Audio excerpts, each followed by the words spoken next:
Kita semua pernah buat silap kan? Jom kita tengok macam mana takwa dan akhlak mulia boleh bantu kita. Sebab realitinya, tak ada manusia yang sempurna. Kita semua pasti akan tersilap langkah dalam hidup. Tapi yang bestnya, Islam ada ajar cara untuk kita perbaiki kesilapan yang kita dah buat tu.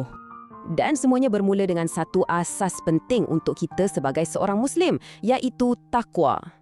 Jadi apa sebenarnya takwa ni? Senang je. Ikut perintah Allah dan jauhi larangannya. Okey, tapi macam mana kalau kita terbuat silap juga? Apa langkah seterusnya?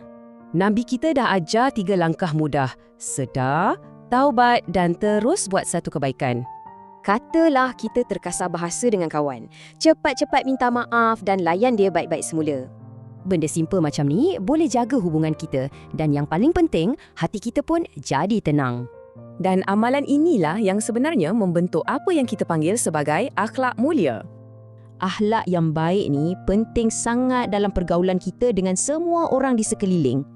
So, pengajaran utamanya sentiasalah bertakwa, balas kesilapan dengan kebaikan dan jaga akhlak kita. Sebagai seorang Muslim, perjalanan kita ni adalah tentang sentiasa cuba untuk jadi lebih baik dari semalam. Sebab itulah, takwa dan akhlak mulia ni memang tak boleh dipisahkan. Inilah asas kita. So, jom kita fikir sekejap. Apa satu benda baik, walau sekecil mana pun, yang kita boleh buat hari ni?